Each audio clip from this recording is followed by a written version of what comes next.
everybody. So today's Sunday, that means it's time for family movie night.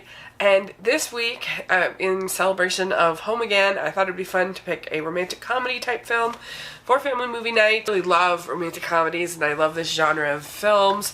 And I was trying to think of one that I thought was a little bit more sort of family friendly, that might have something that might be a good one to watch as a family. And the one I came up with is 13 Going on 30, starring Jennifer Garner, Mark Ruffalo, and Judy Greer. And I think the reason why this is a good one to watch as a family is because I think it has a lot to say about being happy where you're at in this stage of life that you're at, and also how like our decisions when we're young can have a big impact in our lives, and how we need to take the way that we treat people seriously, and it's not just a silly thing in middle school or high school. They really can have a big impact on people's lives, and I think it also has a little bit something to say about work and how we sort of lose that childhood innocence as we get older, and sort of that confrontation between innocence and adulthood. Anyway, it's very interesting that you get in this movie. So the main premise of the movie is Jennifer Garner is a 13-year-old girl in the 80s, and she wants to be cool. She wants to be popular. She has a best friend named Matt, who is pretty confident in who he is.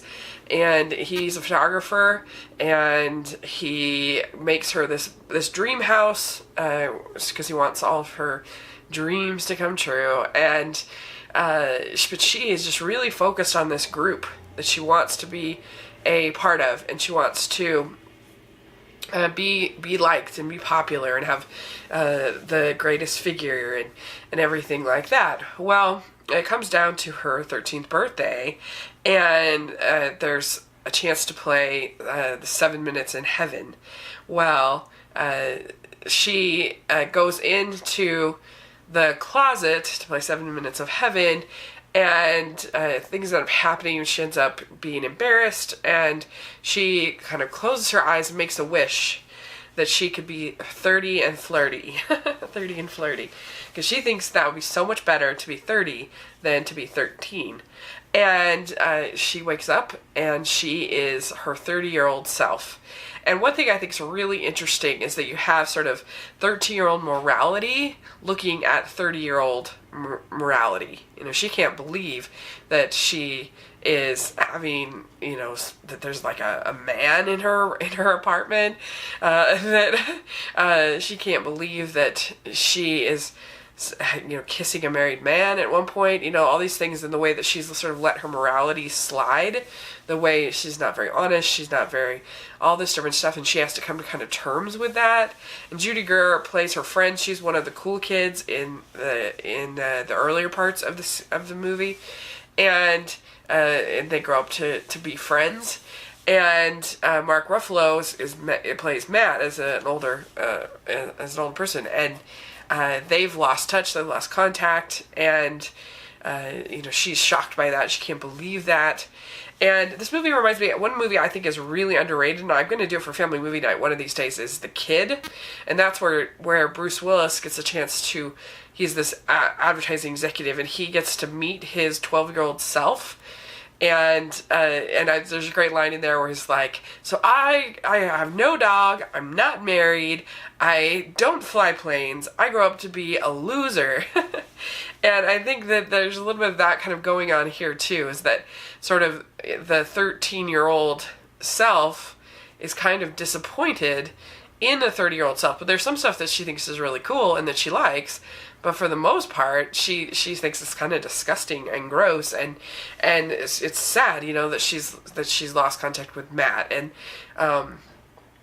I think Jennifer Garner is really great in this, like about sort of that innocence and feeling. It makes you really feel like there's a 13-year-old girl in that body. Like, she does a very good job with that, and you get Andy Serkis as her boss, which is sort of fun, and of course she's in marketing. That's like the big movie thing, is put them in advertising or marketing, if you want it to be sort of a soulless job.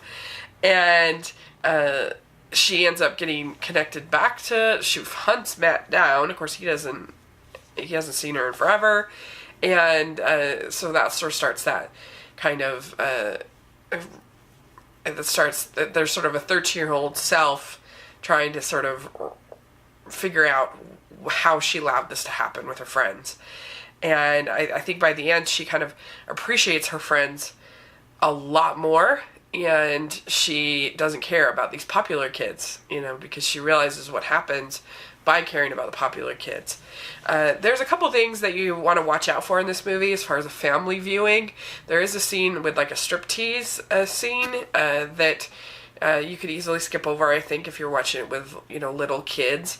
And there's a couple like crude jokes and things like that, but I don't think it's too bad if you skip over that one scene.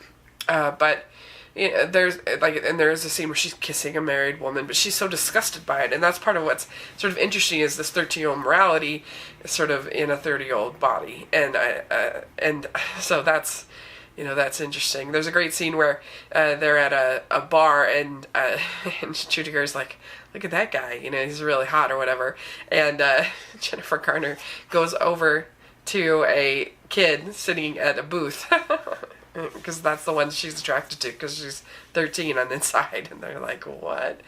Anyway, so there's lots of fun stuff like that.